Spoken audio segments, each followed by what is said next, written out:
तो देखते हैं, बहुत ही इजी हमारा जो है ये चैप्टर भी है और इसका माइंड मैप भी है। हर एलिमेंट के एटम्स जो आइडेंटिकल है और अलग अलग एलिमेंट के एटम्स अलग अलग है। बेटा लॉग P इंटू वी क्या हो जाएगा, log P into V, log A into V तो log A plus log B। अब ये हॉरिजॉन्टल लाइन यहाँ पे ग्राफ्स को कट कर रही है बेटा। एवरेज वेलोसिटी पेपर में पूछेगा, डायरेक्ट भिड़ते ही जीरो करना है। दो टक्करों के बीच में कोई मॉलिक्यूल जो डिस्टेंस चलता है ना, उसको फ्री पाथ बोलते हैं। Cp माइनस CV बराबर R, इसको मेयर्स रिलेशन बोलते हैं।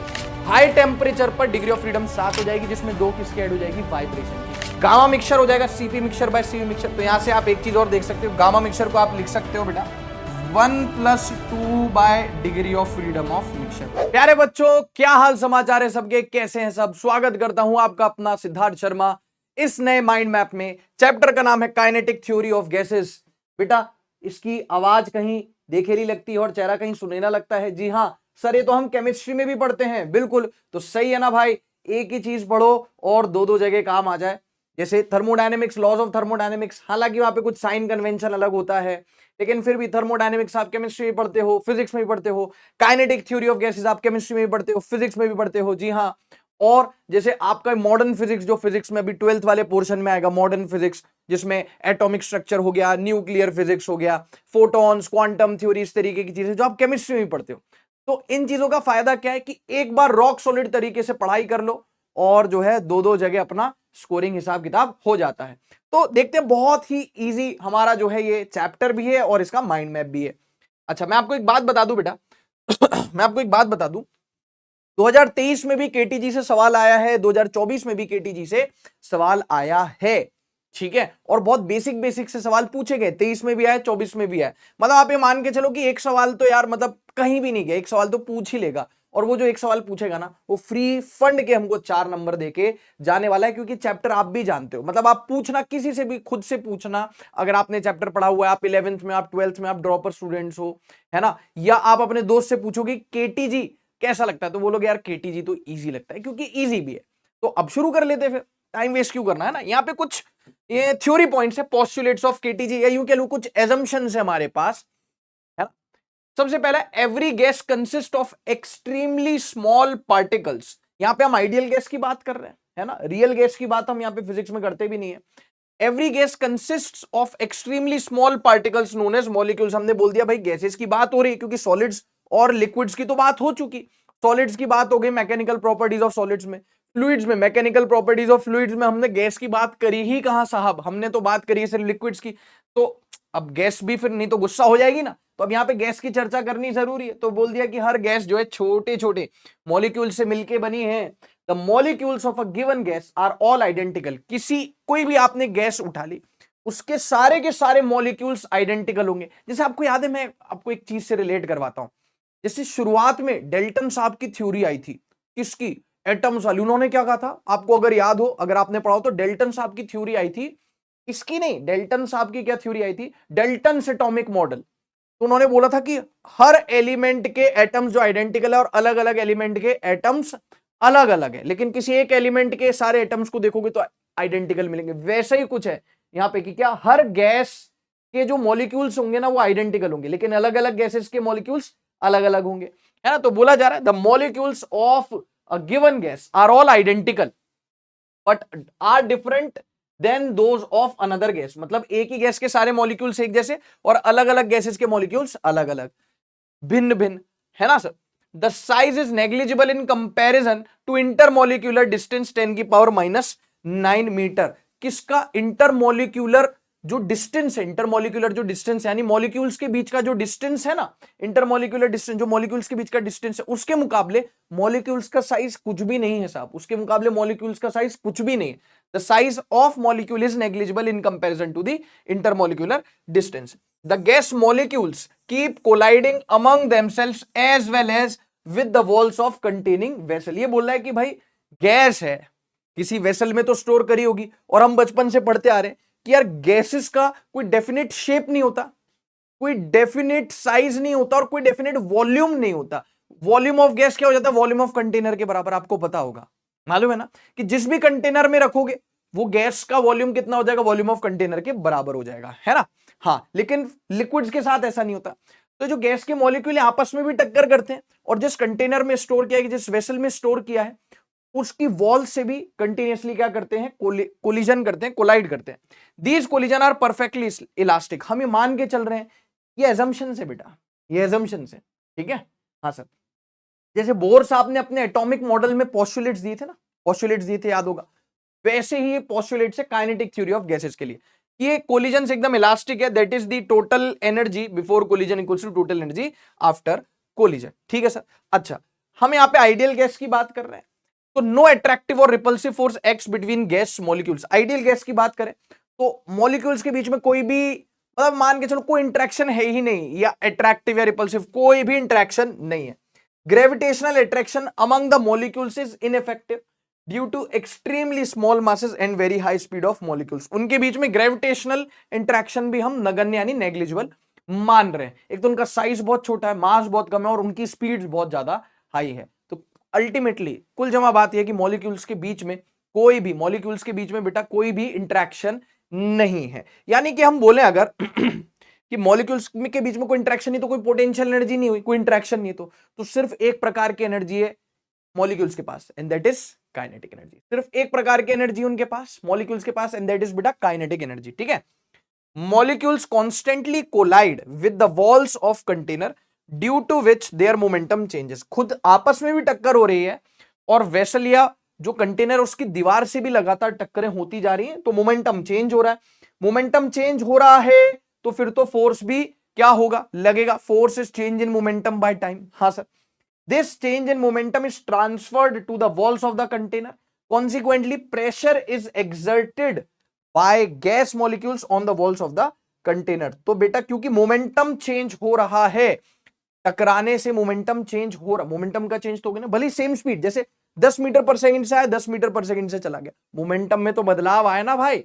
एक वक्त मोमेंटम था mv, दूसरे वक्त था मोमेंटम मान लो -mv, तो -2 mv चेंज इन मोमेंटम हो गया 2 mv change in momentum. Momentum में चेंज आया जिस वजह से हम बोल सकते हैं कि यार ये जो मॉलिक्यूल्स हैं ये कंटेनर की दीवार पे प्रेशर अप्लाई कर रहे हैं, consequently pressure is exerted by gas molecules on the walls of the container, है ना। और हमने एक चीज देखी ली क्या, यहाँ पे आइडियल गैस की बात हो रही है और गैस का volume is equals to container का वॉल्यूम। आप स्क्रीनशॉट ले लें, छापना है तो छाप लें।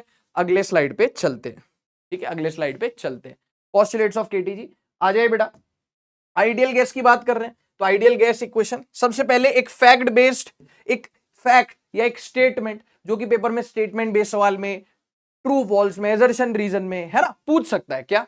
At high temperature, low pressure and low density real gas behaves like ideal gas. तो रियल गैस आइडियल गैस की तरह कब बिहेव करेगी बेटा जी, हाई टेम्परेचर और लो प्रेशर पर। खैर अब बात की जाए आइडियल गैस की, तो आइडियल गैस इक्वेशन, ये तो केमिस्ट्री वालों तुमसे अच्छा तो कौन ही जानता है इसको, तुमसे अच्छा तो कौन ही जानता है इसको, पीवी बराबर एनआरटी को। यस सर, पीवी बराबर एनआरटी। पहले तो आप एक चीज देख लो, पी क्या हो गया बेटा, प्रेशर ऑफ गैस हो गया, वी हो गया वॉल्यूम ऑफ गैस हो गया, एन हो गया नंबर ऑफ मोल्स हो गया, आर हो गया यूनिवर्सल गैस कांस्टेंट। अच्छा, यूनिवर्सल गैस कांस्टेंट और बोल्ट्जमैन कांस्टेंट बार बार पूछे जाते हैं। हमने यूनिट डायमेंशंस के माइंड मैप में भी देखा है, आपने यूनिट डायमेंशंस में पढ़ा भी होगा, इनकी वैल्यू याद करी होगी, इनके डायमेंशनल फॉर्मूले याद किए होंगे, इनके एसआई यूनिट याद किए होंगे, हाँ या ना। हाँ सर, और ये डायमेंशनल कांस्टेंट होते हैं, ये आपको यूनिट डायमेंशन में बताया जाता है, इनकी वैल्यूज और यूनिट वगैरह सब पीछे लिखा हुआ है मैंने। एन, स्मॉल एन हो गया बेटा मोल्स, कैपिटल आर हो गया आपका गैस कांस्टेंट, कैपिटल टी हो गया टेम्परेचर। लेकिन है ना, टेम्परेचर ध्यान रखना बेटा केल्विन में रखते हैं, टेम्परेचर ध्यान रखना बेटा किस में रखते हैं बेटा, केल्विन में। बच्चे यही मिस्टेक करते हैं। 2023 में भी आगे चल के अपन आरएमएस स्पीड का एक फॉर्मूला देखने वाले हैं। 2023 में आरएमएस स्पीड पे एक सवाल पूछा गया था जो कि आपको क्लास में भी करवाया जाता है, सेम क्लास इलस्ट्रेशन वही नीट ने उठा के पूछ लिया कि फला फला टेम्परेचर पर, है ना, आपके पास आरएमएस स्पीड है, तो कितने टेम्परेचर तक मुझे इसको पहुंचाना पड़ेगा कि इसका आरएमएस स्पीड 3 गुना हो जाए। आप समझना, उसने एक टेम्परेचर शायद 50 डिग्री सेल्सियस दिया हुआ है, शुरुआत में सेल्सियस दिया हुआ है ना, आपको प्लीज टेम्परेचर केल्विन में रखना। आगे भी मैं आपको फॉर्मूले बताऊंगा, मैं आपको बताऊंगा, लिखाऊंगा कि भाई टेम्परेचर केल्विन में पुट कर लेना। यही गड़बड़ हो जाती है। बच्चा डिग्री सेल्सियस दिया है तो डिग्री सेल्सियस को केल्विन में कन्वर्ट करके नहीं आया, और 2023 का बिल्कुल सिंपल सा सवाल, वही सेम मिस्टेक जो क्लास में टीचर मना करते हैं कि मत करना, वही बच्चा पेपर में करके आता है। तो टेम्परेचर की अहमियत है, केल्विन में रखना पड़ेगा बॉस, ठीक है। हाँ सर, चलिए खैर, पी बराबर एनआरटी, इसके और भी रूप है, क्यों? क्योंकि रिश्तों के भी रूप बदलते हैं और नए नए सांचे में ढलते हैं। हाँ सर, तो पी वी बराबर स्मॉल, एकदम से इन्होंने वक्त बदल दिया, जज्बात बदल दिए और इक्वेशन ही बदल दी। पीवी का चलो पीवी रहा, स्मॉल एन का कैपिटल एन हो गया। कैपिटल एन होता है बेटा नंबर ऑफ मॉलिक्यूल्स, मॉलिक्यूल्स की संख्या। के क्या होता है? Boltzmann constant. के कहां गया? Boltzmann constant. टी क्या होता है? वही अपना टेम्परेचर हो गया केल्विन में, ठीक है। तो पीवी बराबर एन के टी हो गया। एक होता है पीएम बराबर D R T. PM, M क्या है? मोलर मास या molecular mass of gas, molar mass या मॉलिक्यूलर मास। डी हो गया डेंसिटी, लिखा हुआ अपने पास डेंसिटी। आर और टी अगेन वही यूनिवर्सल गैस कांस्टेंट और टेम्परेचर। तो पीवी बराबर एनआरटी, पीएम बराबर डीआरटी और पीवी बराबर कैपिटल एन के टी। सारे आपको रूप याद रखने पड़ेंगे, ठीक है ना साहब? ठीक है, इस पे मैं आऊंगा बॉयल्स लॉ पे, लेकिन इससे पहले हमने यहां पे आपके लिए ये सब लिखा हुआ है। यूनिवर्सल गैस कांस्टेंट 0 पॉइंट, ये तो आप केमिस्ट्री में ज्यादातर यूज करते हो, है 0.081 लीटर एटीएम पर मोल केल्विन। केमिस्ट्री में हम जब पढ़ते हैं पी बराबर एनआरटी, वहां पे प्रेशर हमने किस में रख दिया? एटीएम में। वॉल्यूम लीटर में रख दिया, मोल्स पुट कर दिए। तो आर की एक वैल्यू थी 0.081 लीटर एटीएम पर मोल केल्विन। लेकिन फिजिक्स में हम ज्यादातर, मेरे को केमिस्ट्री का बहुत ज्यादा आइडिया नहीं है, लेकिन मैंने जब पढ़ाई करी थी तो हमने मेनली ये वैल्यू बहुत यूज करी थी, ठीक है। हाँ, फिजिक्स हमको सारी वैल्यूज याद रखनी। फिजिक्स में हम 8.314 जूल पर मोल केल्विन का इस्तेमाल करते हैं, क्योंकि आपको पता है, देखो नीचे मोल केल्विन, नीचे मोल केल्विन, लीटर एटीएम बन गया जूल, क्योंकि मैं आपको बता चुका हूं कि प्रेशर इनटू वॉल्यूम का जो यूनिट होता है, जो डायमेंशन होता है, वो कितना आता है? जूल के डायमेंशन के बराबर आता है, ठीक है। और कैलोरी में कन्वर्ट करना चाहो, वैसे इट इज नॉट यूज्ड और वेरी रेयरली यूज्ड, 2 कैलोरी पर मोल केल्विन, ये सब पता होना चाहिए। और इसका डायमेंशनल फॉर्मूला भी हाल एकदम निकल ही आएगा, ठीक है। अच्छा, Boltzmann constant K R by N, Avogadro number, universal gas constant 1.38 into 10 की पावर -23 जूल पर केल्विन। तो एक बार आप ये देख लो, छाप लो, फिर मैं आपको गैस लॉस से यूज टू करवाता हूं, ठीक है ना? ठीक है सर, अब हम यहां पे बात करेंगे बेटा जी बॉयल्स लॉ की। कितने लॉ पढ़ने हैं? बॉयल्स लॉ, चार्ल्स लॉ और गेल-यूसेक्स लॉ। आप केमिस्ट्री में भी पढ़ते हो। अच्छा, 2023 में जो केटीजी से सवाल पूछा वो किस पे आधारित था बेटा? आरएमएस स्पीड पे आधारित था। 2024 ताजा ताजा गर्मा गर्म जो सवाल पूछा गया था, अपन पढ़ेंगे अभी, वो चार्ल्स लॉ पे पूछा गया था, अभी बताऊंगा वो चीज, ठीक है। तो देख लो, क्योंकि नीट का पेपर बेटा क्लास में से ही आता है, ये जग जाहिर है, इसमें कोई खास नई बात नहीं है। बॉयल्स लॉ, टेम्परेचर कांस्टेंट है साहब, बॉयल्स लॉ में टेम्परेचर कांस्टेंट है, सबको पता है, पूरी अक्खी पब्लिक को मालूम है कि क्या होने वाला है। पीवी बराबर एनआरटी। हाँ सर, पीवी बराबर एनआरटी, यहां लिख देता हूं, चलो कोई बात नहीं, जगह तो दिल में होती ना। पीवी बराबर एनआरटी। अब गैस कांस्टेंट है तो, है ना, और नंबर ऑफ मोल्स भी अपन कांस्टेंट मानते हैं, और ऊपर ऊपर से आपने बॉयल्स लॉ में बोल दिया टेम्परेचर कांस्टेंट है। तो पीवी बराबर, देखो आर तो, एन और आर तो कांस्टेंट ही लेके चलेंगे। एन और आर की तो ये मान के चलो कोई जतीच नहीं है, ठीक है। एन और आर कांस्टेंट हो गया, बॉयल्स लॉ के मुताबिक टेम्परेचर कांस्टेंट। तो पीवी क्या हो गया बेटा? कांस्टेंट। पीवी कांस्टेंट हो गया तो आप बोलोगे P1 V1 बराबर P2 V2।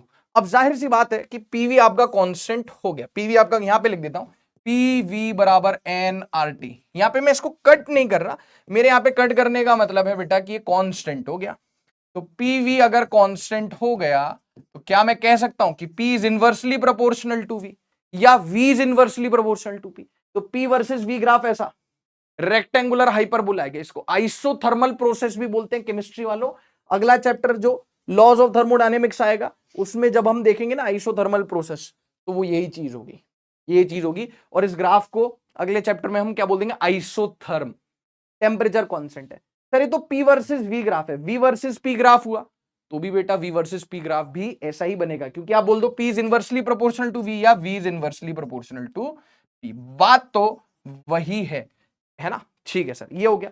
देखो एक चीज मैं आपको बताऊं, जितने ग्राफ पूछ चुका है या पूछ सकता है, सारे ग्राफ तुम्हारे भाई ने यहां पे बना दिए हैं, चाहे वो बॉयल्स लॉ हो, चाहे चार्ल्स लॉ हो, चाहे गेल-यूसेक्स लॉ, ठीक है। एक पी वर्सेस वी या वी वर्सेस पी कैसा बनेगा? Rectangular hyperbola. PV versus V, PV तो कांस्टेंट है। अगर टेम्परेचर, अगर आप बात कर रहे हो किसकी, कौन से प्रोसेस की, आइसोथर्मल प्रोसेस की, बॉयल्स लॉ की बात कर रहे हो, according to Boyle's law temperature constant है, टेम्परेचर कांस्टेंट है तो पीवी कांस्टेंट है। अब पीवी कांस्टेंट है, पीवी को कद्दू कोई फर्क नहीं पड़ता किसी से, पीवी कांस्टेंट है तो पीवी कांस्टेंट है साहब, चाहे वॉल्यूम बढ़ाओ चाहे वॉल्यूम घटाओ, पीवी कांस्टेंट है। पीवी वर्सेस पी, प्रेशर बढ़ाओ प्रेशर घटाओ कोई फर्क नहीं पड़ता, पीवी तो कांस्टेंट है इस लॉ के मुताबिक। तो PV versus V, PV versus P, horizontal straight line. अच्छा, पी और 1/v का ग्राफ, पी और 1/v का ग्राफ, तो क्या मैं कह सकता हूं, यहां पे देखो पी, या तो मैं बोलूंगा pressure is inversely proportional to volume, या मैं बोलूंगा कि pressure is directly proportional to 1/वॉल्यूम। अच्छा, हमें सिखा रिया है P is inversely proportional to volume, देखो दिख रहा होगा आपको, या फिर आप बोल दो P is directly proportional to 1/वॉल्यूम। तो P is directly proportional to 1/वॉल्यूम में कैसा ग्राफ आ गया, straight line passing through origin. तो सर फिर तो volume is inversely proportional to pressure, या यूं कह लो volume is directly proportional to 1/प्रेशर, तो उसका भी V वर्सेस 1/P का भी ग्राफ इसी प्रकार से आने वाला है। ठीक है, ये सारे ग्राफ आपको क्लास में प्रैक्टिस करवा दिए होंगे, मैं और ग्राफ्स की तरफ आपको लेके चलता हूं बॉयल्स लॉ में, इसको आप देख लें बेटा। चलिए आगे बढ़ते हैं बेटा। अच्छा, अभी कौन सा बॉयल्स लॉ ही चल रहा है, बॉयल्स लॉ दिमाग में याद रखना, टेम्परेचर कांस्टेंट। तो बॉयल्स लॉ में P वर्सेस T ग्राफ, भाई कुछ भी करो, प्रेशर बढ़ाओ प्रेशर घटाओ टेम्परेचर कैसा रहेगा बेटा, कांस्टेंट रहेगा, प्रेशर बढ़ाओ प्रेशर घटाओ temperature constant. V versus T, बेटा वॉल्यूम बढ़ाओ वॉल्यूम घटाओ टेम्परेचर कांस्टेंट रहेगा, टेम्परेचर चेंज नहीं होना चाहिए। ठीक है, हाँ sir. T versus P, pressure बढ़ाओ प्रेशर घटाओ टेम्परेचर कांस्टेंट रहना चाहिए। T वर्सेस V, वॉल्यूम बढ़ाओ वॉल्यूम घटाओ टेम्परेचर क्या रहना चाहिए बेटा, कांस्टेंट रहना चाहिए। अब देखो यार, ये जो ग्राफ है ना, ये पूछ सकता है साहब, ये पूछ सकता है, काफी ज्यादा चांसेस है इसके पूछे जाने के, log P versus log V। एक बार हे हिम्मत आएगा तो स्क्रीन पॉज करके ग्राफ बना के बता मेरे को, कर ली स्क्रीन पॉज। अब सुन सर, बॉयल्स लॉ की बात चल रही है ना, तो पीवी बराबर एनआरटी हो गया ना सर, पीवी बराबर एनआरटी हो गया, यानी पीवी बराबर कांस्टेंट हो गया। पीवी बराबर कांस्टेंट भी लिख दूंगा तो भी कोई हर्ज वाली बात नहीं, पीवी बराबर कांस्टेंट। अब देखो मैंने दोनों तरफ ना लॉग ले लिया बेटा, कुछ तो लॉग कहेंगे, लॉगों का काम है कहना, लॉग पीवी बराबर लॉग ऑफ कांस्टेंट। ठीक है सर, लॉग ऑफ कांस्टेंट, बेटा लॉग पी इंटू वी क्या हो जाएगा, log P into V, log A into B होता है log A plus log B, तो लॉग पी इंटू वी क्या हो गया बेटा, log P plus log V बराबर लॉग ऑफ कांस्टेंट का लॉगरिथम भी कांस्टेंट ही आएगा यार, उसको सी लिख दो, क्या ही फर्क पड़ता है, हाँ या ना। हाँ सर, तो देखो ये रिश्ता क्या कहलाता है, ध्यान से देखो, एक मिनट अभी ठीक करके देता हूं, इसको थोड़ा इधर करके लिख दे, कोई दिक्कत नहीं। ठीक है, अब इस रिश्ते को देखो, ये रिश्ता क्या कहलाता है, लॉग पी यानी कौन सा एक्सिस बेटा, लॉग पी वाई एक्सिस पर, yes sir, plus log V कौन सा एक्सिस पर, एक्स एक्सिस पर, तो y प्लस एक्स बराबर कांस्टेंट का ग्राफ, x प्लस वाई बराबर कांस्टेंट का ग्राफ। बेसिक मैथ्स वालों, बेसिक मैथ्स वालों, x प्लस वाई का कांस्टेंट, x प्लस वाई बराबर कांस्टेंट का ग्राफ कैसा आएगा गुरुदेव, कुछ ऐसा ग्राफ आएगा। हाँ सर बिल्कुल सर ऐसा, और नहीं भरोसा होता तो ऐसे कर लो, x को 0 कर दो तो y इंटरसेप्ट पॉजिटिव, y को 0 कर दो तो x इंटरसेप्ट पॉजिटिव, इस तरीके का ग्राफ आएगा। बहुत ज्यादा इंपॉर्टेंट है, 1 स्टार से तो कुछ भी ना हो रहा है यहाँ पे, कम से कम भाई 4 स्टार तो बना है ना, सही है बॉस। हाँ सर, 12 रुपए में आपका सॉस देख लो। तो यार ये ग्राफ बहुत इंपॉर्टेंट है, क्लास में बनवाया जाता है, बनवाया जाना चाहिए। यहाँ पे मैंने बॉयल्स लॉ फिनिश करवा दिया आपको, Boyle's law, yes boils law, temperature constant वाला लॉ। देख लो कितने ग्राफ देख लिए हमने, 1 2 3 4, इसका भी उल्टा V वर्सेस P भी ऐसे आएगा, 1/V वर्सेस P भी ऐसे आएगा। तो बेसिकली एक नहीं दो ग्राफ है, एक नहीं दो ग्राफ है, तो 2 2 4 5 6 7 8 9 10 11 ग्राफ देख लिए, बच्चे की जान लोगे क्या आप। सही है, हो गया, हाँ जी सर हो गया। चलो फिर, तो मैंने बोला ना जितना सब पूछ सकता है सब अपन देखने वाले हैं। चार्ल्स लॉ की बात करें दोस्त, Charles law, constant pressure at constant pressure, तो सुनो मेरी बात, चलो मेरे साथ, देखो जंगल कितना ब्यूटीफुल है, पी वी बराबर एन आर टी। यार एन और आर की तो सच में कोई इज्जत नहीं है, ये तो वो मतलब वैसे ही हो गया, चलो छोड़ो जाने दो। ठीक है, एन और आर की तो कोई इज्जत ही नहीं है। अरे यार मतलब वो नहीं होता शादी में मौसा जी फूफा जी वो ऐसे गुस्सा होके बैठ जाते, बोले हमारी तो कोई इज्जत ही नहीं है। मतलब ऐसा नहीं है कि कोई जानबूझ के उनकी इज्जत नहीं कर रहा है, पर वो ऐसा मान के चलते कि कोई इनकी इज्जत नहीं कर रहा है, मतलब ऐसे गुस्सा रूठ जाते ना जीजा जी फूफा जी मौसा जी। ऐसा ही एन और आर उठे बैठे, बोले हमारी तो कोई इज्जत ही नहीं है, हम तो हमेशा कांस्टेंट है, कोई हमको सीरियसली ही नहीं लेता। एन और आर बोल रहे, खैर चार्ल्स लॉ कौन सा, एन और आर तो कांस्टेंट ही है। चार्ल्स लॉ कांस्टेंट प्रेशर, तो क्या मैं कह दूं कि V is directly proportional to T, V is directly proportional to T। अब यहां पे आप बोल सकते हो अगर V is directly proportional to T है, देखो मेरी बात सुनो, V is directly proportional to T, क्या मैं कह सकता हूं V by T is a constant, V by T is a constant. हाँ, अरे V अगर T के प्रोपोर्शन तो V बाई टी क्या हो गया, कांस्टेंट। मतलब मैं बोल सकता हूं कि V1 बाई T1 बराबर क्या हो गया बेटा, V2 बाई T2। या फिर मैं बोल सकता हूं, है ना, V बाई टी कांस्टेंट, तो V1 बाई T1 बराबर V2 बाई T2। या फिर मैं बोल सकता हूं V2 नीचे आ जाए, T1 ऊपर चला जाए, V1 बाई V2, V2 नीचे आ गया, T1 ऊपर चला गया, T1 बाई T2। ये भी ठीक है, ये भी ठीक है। तो मैंने कहा आपको पूरा बता दूं लिख के, क्योंकि यहाँ पे V1 बाई V2 बराबर T1 बाई T2 लिखा हुआ है, तो यहाँ पे मैंने पूरा क्लियर कर दिया है, टकाटक एकदम। ठीक है सर, तो अब फिर वही ग्राफ बाजी और वो सब, ठीक है। यहाँ पे हमको कुछ स्लोप वगैरह भी देखना है, उसके बारे में मैं आपको बताऊंगा। पहले अपन सारे ग्राफ स्टडी कर लेते हैं, 1 2 3 4 काफी सारे ग्राफ है, ग्राफ स्टडी कर लेते हैं। उसके बाद में आपको इसकी स्लोप क्या देगी सब मैं आपको बताऊंगा। 2024 में इसकी स्लोप पे सवाल भी पूछा गया था। सुनो, सबसे पहले तो यार V बाई टी तो कांस्टेंट हो गया ना, यहाँ पे लिखा ना भाई, V बाई टी क्या हो गया बेटा, कांस्टेंट हो गया। इसका मतलब कोई ग्राफ मैं बना रहा हूं जिसकी y एक्सिस पे V बाई टी बना है और यहाँ पे x एक्सिस पे t बना है, कोई बात नहीं, V बाई टी कांस्टेंट है, V by T x axis पे V बना है, V बाई टी कांस्टेंट है भाई साहब, ठीक है। अच्छा, अब देखो V is directly proportional to T या T is directly proportional to V, एक ही बात है। तो V वर्सेस T का ग्राफ भी straight line passing through origin, T versus V का ग्राफ भी straight line passing through origin. ये हो गए अपने 4 ग्राफ टकाटक। और देख लो भाई, कौन कांस्टेंट है, Charles law constant, pressure, pressure constant है। तो P वर्सेस T ग्राफ में टेम्परेचर बढ़े घटे कोई फर्क नहीं पड़ता, pressure constant. P versus V graph में वॉल्यूम बढ़े घटे कोई फर्क नहीं पड़ता। उल्टा उल्टा कर दिया, P वर्सेस T का T वर्सेस P कर दिया, है ना। तो यहां पे कौन कांस्टेंट रहना चाहिए, प्रेशर, प्रेशर कांस्टेंट है साहब। यहां पे देखो V वर्सेस P, वॉल्यूम बढ़े घटे कोई फर्क नहीं पड़ता, प्रेशर कांस्टेंट रहना चाहिए। तो ये 4 ग्राफ भी और निपटा दिए हमने। अब देखो यार, यहाँ पे थोड़ा सा एक अनोखा ग्राफ है, V वर्सेस 1 बाई टी या T वर्सेस 1 बाई वी, ये मैंने खाली छोड़ा हुआ है। हे हिम्मत, आएगा, स्क्रीन पॉज करो और V versus 1 by T graph बना, किसके लिए बेटा, चार्ल्स लॉ के लिए। बना पाएगा, मैं बनाऊं, कर ली स्क्रीन पॉज। अब सुन सर, यहां पे हमने बोल दिया V is directly proportional to T, ठीक है, दिख रहा है, V बराबर सम कांस्टेंट इनटू T। क्या मैं इसको ऐसे नहीं लिख सकता, C इंटू, ऐसे लिख सकता, C इंटू टी है ना, तो C divided by 1 by T, बात तो वही है। क्यों, क्योंकि सी टी को ऐसे लिख सकता हूं C divide by 1 by T, क्योंकि T तो छलांग लगा के ऊपर ही जाएगा। तो क्या मैं यहाँ पे ऐसा बोल सकता हूं कि V और 1 बाई टी इनवर्सली प्रोपोर्शनल हो गए।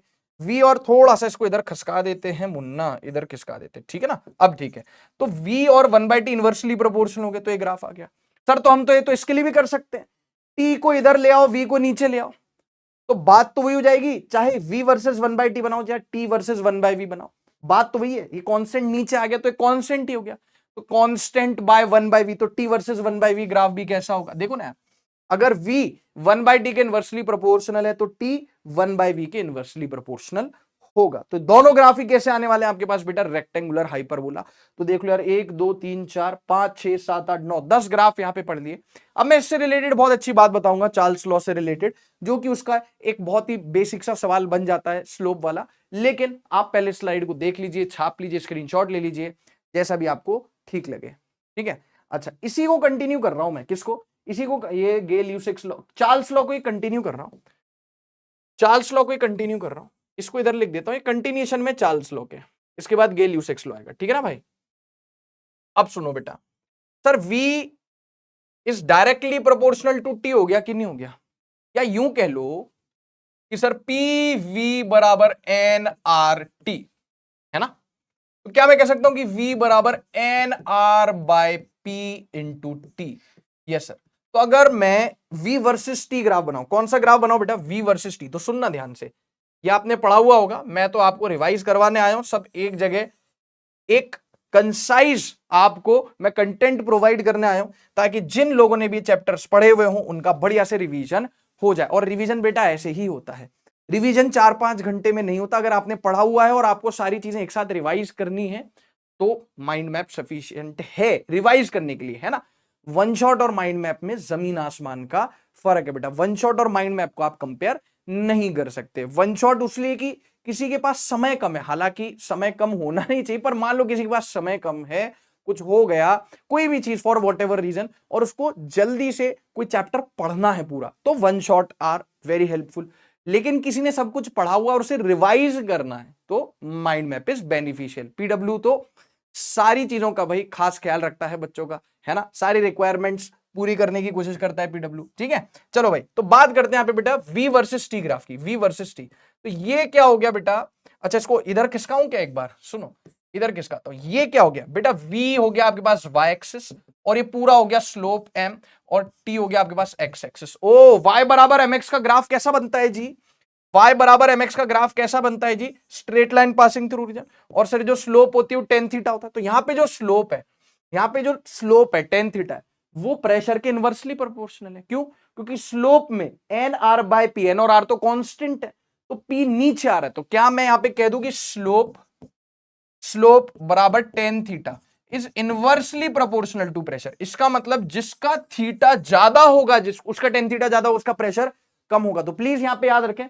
वी वर्सेस टी ग्राफ की आप बात कर रहे हो बेटा, तो उसका slope is inversely proportional to pressure, है ना। और यही अगर मैं बात करूंगा किसकी, कौन से ग्राफ की बेटा, कौन से ग्राफ की, उल्टा ग्राफ बना देते हैं, वी वर्सेस टी की जगह टी वर्सेस वी कर देता हूं, टी वर्सेस वी कर देता हूं, टी वर्सेस वी। तो अब आप क्या बोलोगे, अगर वी वर्सेस टी ग्राफ का slope is inversely proportional to pressure है, तो बेटा जी टी वर्सेस वी में क्या हो जाएगा, टी वर्सेस वी में क्या हो जाएगा, इसको इधर लिख देता हूं, टी वर्सेस वी में क्या हो जाएगा, जो स्लोप होगा tan theta, it will be directly proportional to pressure. तो प्लीज खास ख्याल रखें कि पेपर में वी वर्सेस टी ग्राफ है या टी वर्सेस वी ग्राफ है। इस बार 2024 में यही पूछ लिया उसने, टी वर्सेस वी की तीन लाइनें दे दी, theta one, theta two, theta three. तो टी वर्सेस वी ग्राफ का slope is directly proportional to pressure, जिसका थीटा ज्यादा उसका टेन थीटा ज्यादा उसका प्रेशर ज्यादा, ठीक है ना। तो यही सेम इस पे सवाल पूछ लिया स्लोप पर 2024 में, ठीक है ना साहब। हाँ, तो ये 2024 में पूछा गया था, ये देख लीजिए, आई होप एकदम क्लियर होगा। और फिर अपन चलते हैं आगे, ये कंटिन्यूएशन में है बेटा जो अपन पीछे पढ़ रहे थे ना, है ना। हाँ सर, ओके चले आगे, कौन सा लॉ पढ़ा थे, चार्ल्स लॉ। चार्ल्स लॉ निपटा दिया अपन ने। अपन बात करते हैं, अच्छा वी वर्सेस टी ग्राफ, देखो यहाँ पे लिखा था ना, ये ग्राफ तो अपन ऑलरेडी बना चुके हैं, अभी हमने किसकी बात करी बेटा, स्लोप की। तो मैं यहाँ पे भी लिख देता हूं, यहाँ पे भी लिख देता हूं, slope is inversely proportional to pressure, जैसा हमने पढ़ा अभी, वी वर्सेस टी में slope is inversely proportional to pressure, और टी वर्सेस वी में क्या हो जाएगा, slope is directly proportional to pressure. T versus V में स्लोप इज, यहाँ पे भी मैं लिख देता हूं, ठीक है ना। हाँ सर, डन, पी मतलब प्रेशर।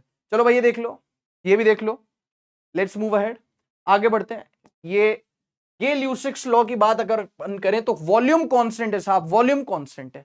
तो फिर से अगर मैं बोलूं तो पी वी बराबर एन आर टी, एन और आर तो बोलेंगे हमारी तो कोई इज्जत ही नहीं है, और यहां पे इस बार वॉल्यूम भी कांस्टेंट हो गया, तो P is directly proportional to हो गया बच्चों T, P is directly proportional to हो गया टी, यस और नो। हाँ सर, बिल्कुल सर। तो P वर्सेस T मतलब P is directly proportional to T, तो मैं कह सकता हूं कि P बाई टी कॉन्स्टेंट हो गया, P is directly proportional to T, T नीचे आ गया, P बाई टी कॉन्स्टेंट, तो P1 बाई T1 बराबर P2 बाई T2। अब कुछ ग्राफ्स यहां पे देखते हैं, P वर्सेस T, है ना, P बाई T वर्सेस आप बना लो, लेट सपोज P बना लो, तो P बढ़ाओ चाहे घटाओ कोई फर्क नहीं पड़ता, P बाई टी कॉन्स्टेंट है। P by T versus T, P by T versus T, P by T कैसा है बेटा, कॉन्स्टेंट है। अच्छा, अब P क्योंकि T के डायरेक्टली प्रोपोर्शनल हो गया, तो P versus T graph straight line passing through origin, yes sir. इसका स्लोप क्या देगा क्या नहीं देगा वो सब अभी अपन देख लेंगे, कोई दिक्कत नहीं है। T is directly proportional to P, तो T वर्सेस P का ग्राफ भी कैसा होगा, straight line passing through origin. पीछे चलते हैं, एक बार इसको अपन देखेंगे, लेकिन पीछे चलते हैं और यहाँ पे स्लोप की चर्चा करते हैं। पी वी बराबर एन आर टी, क्या मैं कह दूं P बराबर एन आर बाई वी, क्योंकि यहाँ पे वॉल्यूम कॉन्स्टेंट हो रही है, तो ये हो गया अगर वाई एक्सिस पे प्रेशर, ये हो गया आपके पास स्लोप m, और ये हो गया आपके पास एक्स एक्सिस। सही बात है क्या, हाँ सर। तो अब देख लो यहाँ पे किस किस के बीच में अपन ग्राफ बना दे बेटा, P वर्सेस T। तो P वर्सेस T आपको तो पता ही है, वानु पता है यार, P is directly proportional to T, या T वर्सेस P में ग्राफ बनाऊं तो आएगा तो स्ट्रेट लाइन, उसमें तो कोई शक नहीं है, लेकिन किसका स्लोप क्या देगा, किसके प्रोपोर्शनल होगा, वो देखने वाली बात है। तो एक T वर्सेस P बना लो, है ना। अब देखो बेटे, ये straight line passing through origin, ये straight line passing through origin, ठीक है। अब सुनो, भावनाओं को समझेंगे।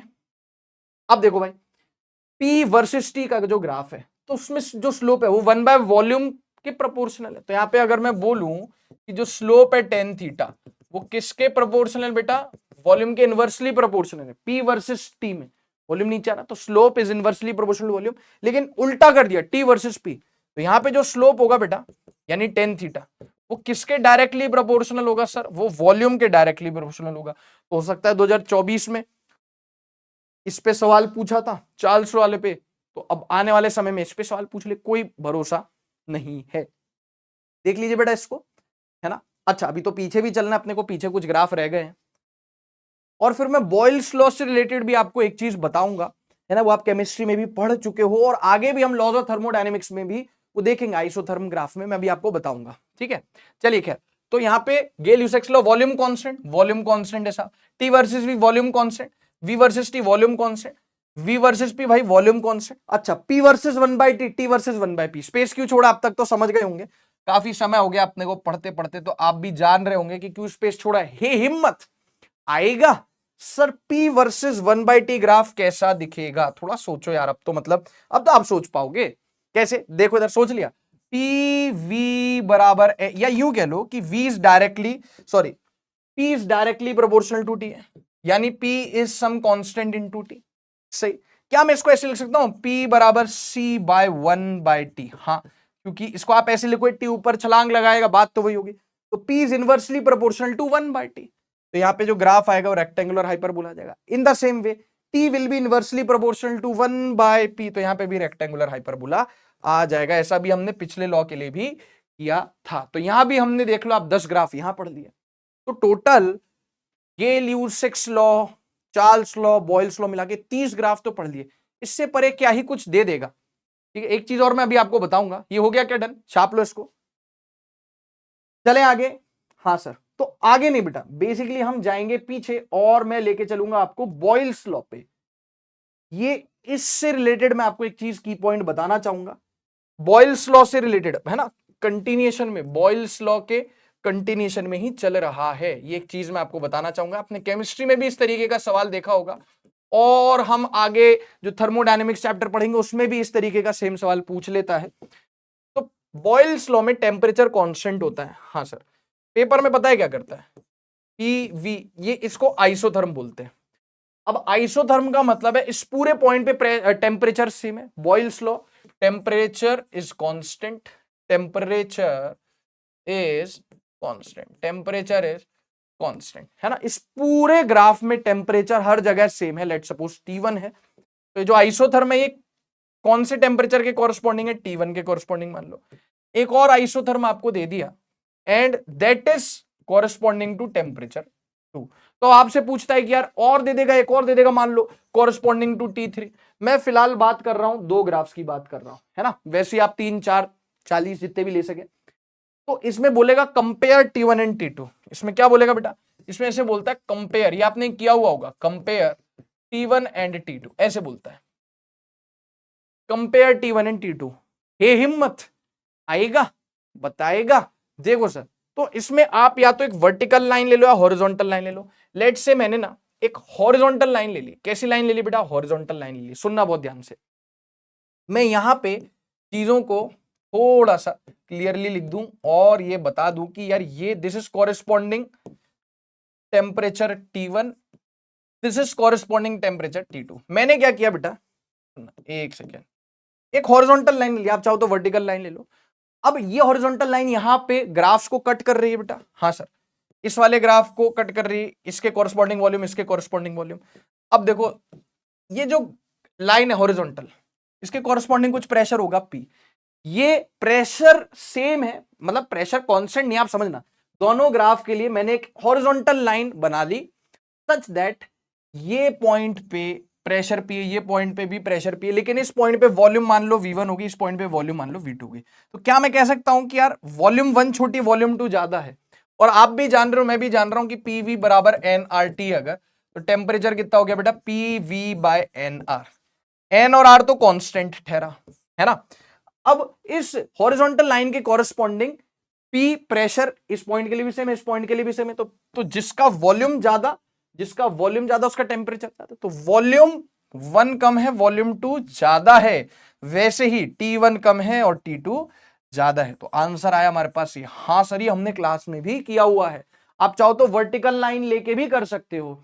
वर्टिकल लाइन लेके वॉल्यूम सेम हो जाएगा, प्रेशर इसके लिए P1 इसके लिए P2, तो P2 ज्यादा आएगा तो T2 भी ज्यादा हो जाएगा। ये आप कर सकते हो। सर अगर ऐसा एक और ग्राफ होता है T3 के लिए तो सेम, T1 से बड़ा T2, T2 से बड़ा T3, इस प्रकार से आपके पास आंसर आ जाता। ठीक है, तो इसको देख लो और छाप लो, आप इसको कॉपी में चाहो तो लिख लो। चलते हैं साहब आगे।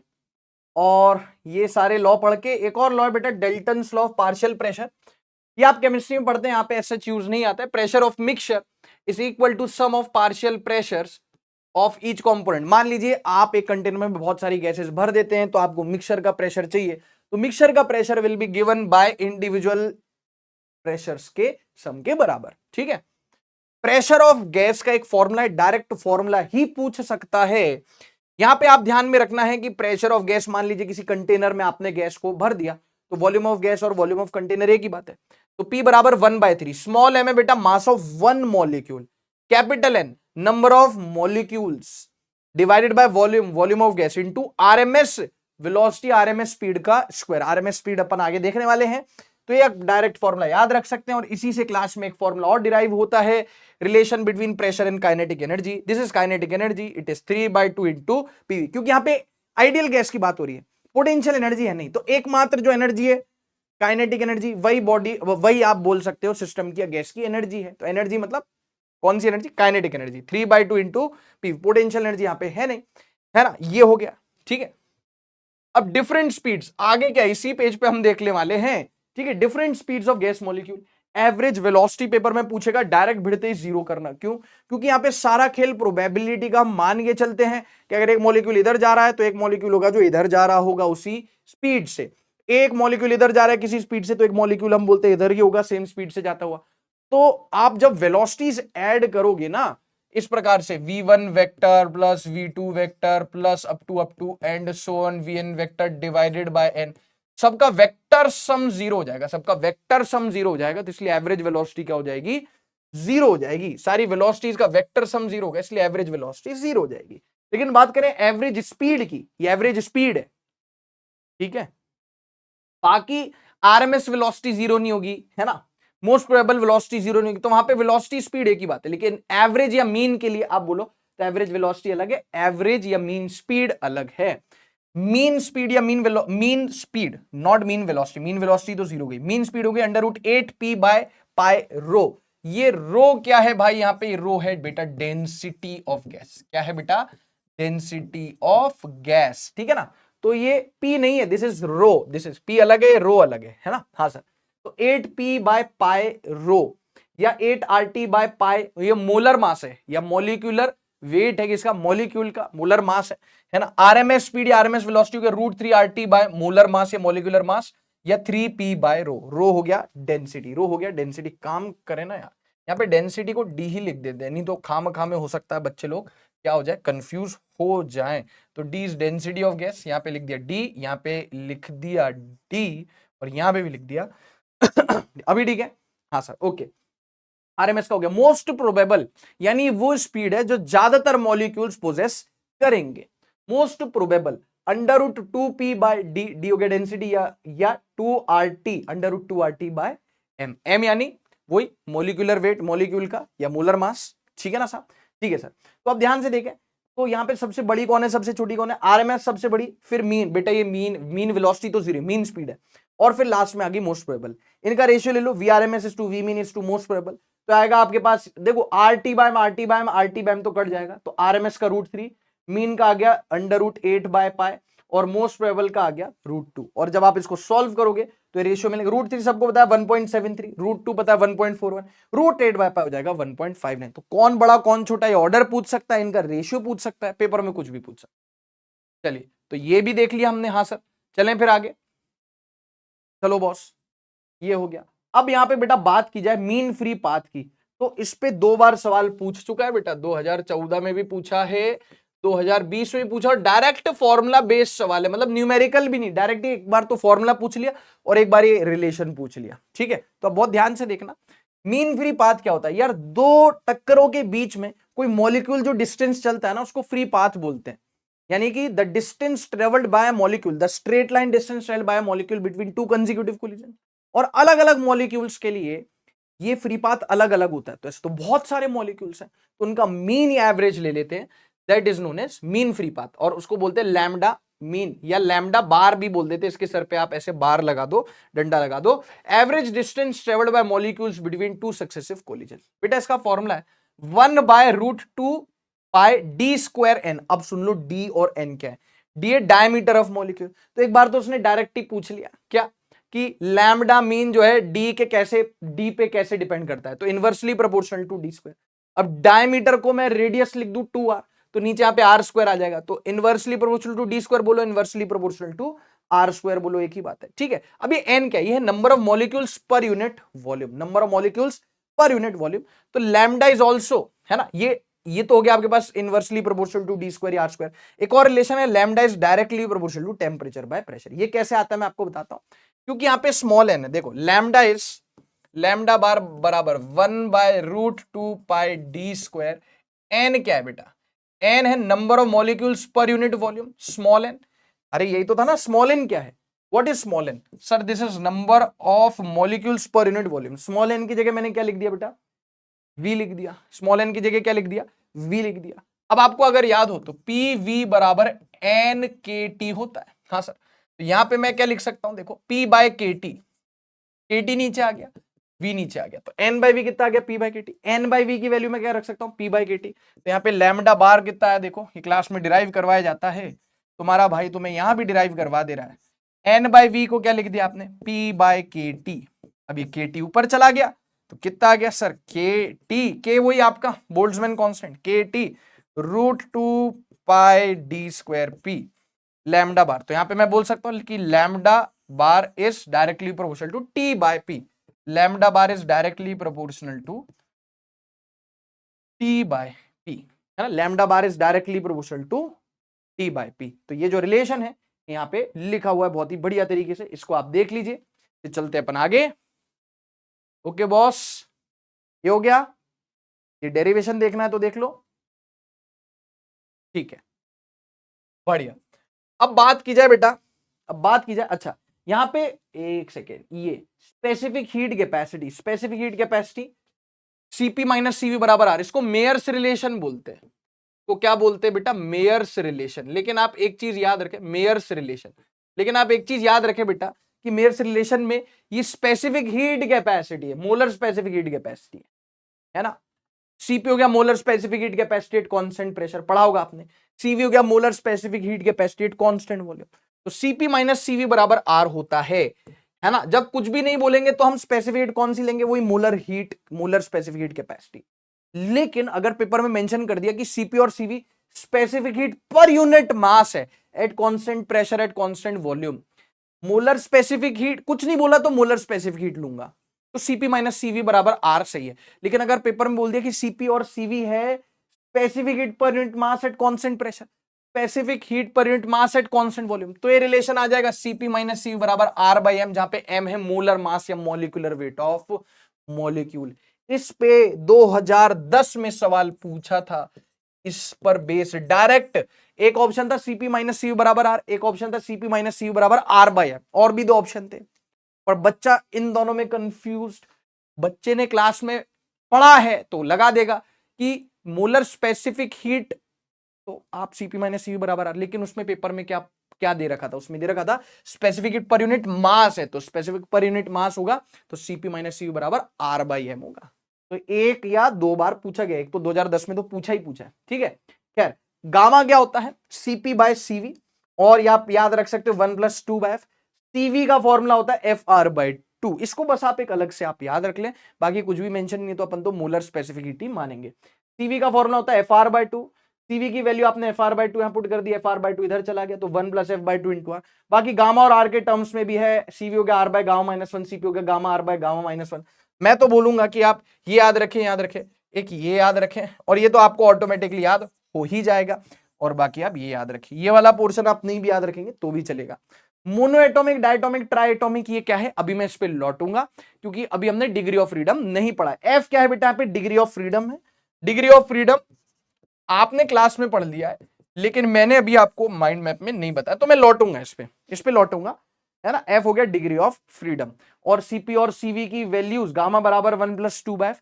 तो डिग्री ऑफ फ्रीडम की वैल्यू पुट करके आप mono atomic, diatomic, triatomic, linear, non linear के लिए गामा निकाल सकते हो। अभी इस पे लौटेंगे अपन, ठीक है।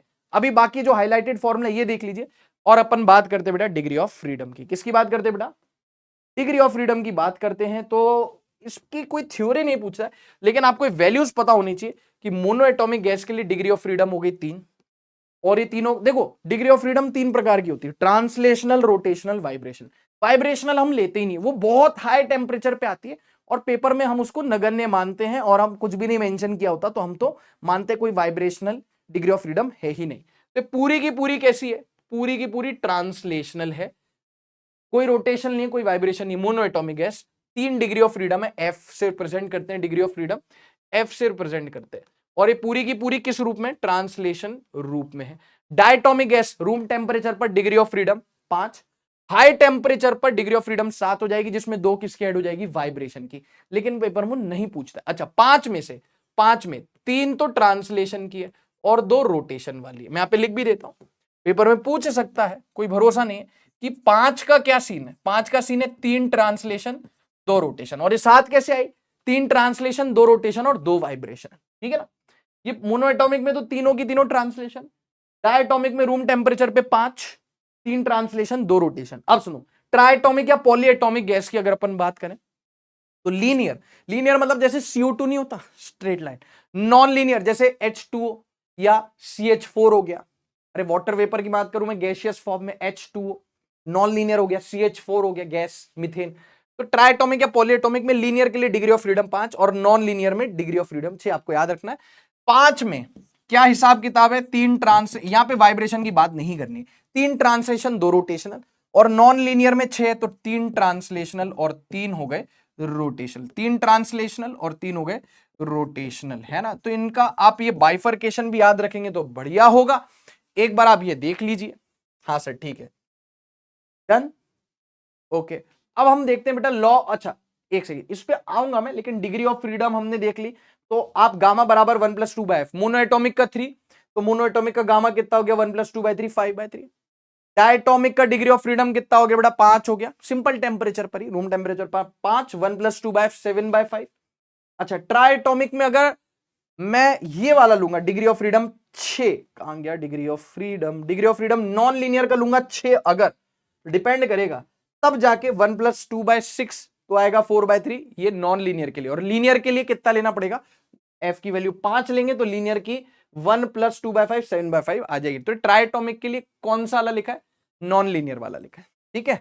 हाँ सर, तो ये भी हमने देख लिया, गामा की वैल्यू इसको देख लो बेटा, डिग्री ऑफ फ्रीडम।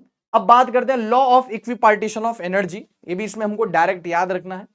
एनर्जी, इस लॉ के हिसाब से एनर्जी फॉर ईच मॉलिक्यूल, मतलब एक मॉलिक्यूल या यूं कह लो एनर्जी पर मॉलिक्यूल पर degree of freedom, half KBT, KB Boltzmann constant है, के बोलो KB बोलो, ठीक है ना, ओके। अब हम बात करें टोटल एनर्जी पर मॉलिक्यूल और F डिग्री ऑफ फ्रीडम, तो ये ऐसे है, एनर्जी पर डिग्री ऑफ फ्रीडम पर मॉलिक्यूल, है ना, ये है हाफ KT। तो अगर हम बात करें टोटल एनर्जी पर मॉलिक्यूल, F उधर चला गया तो F/2 KT। अब हम बात करें N मॉलिक्यूल्स के लिए, N भी उधर चला गया, तो total energy for N molecule कितनी हो जाएगी, N भी उधर चला गया, N और F दोनों चले गए, NF/2 KT।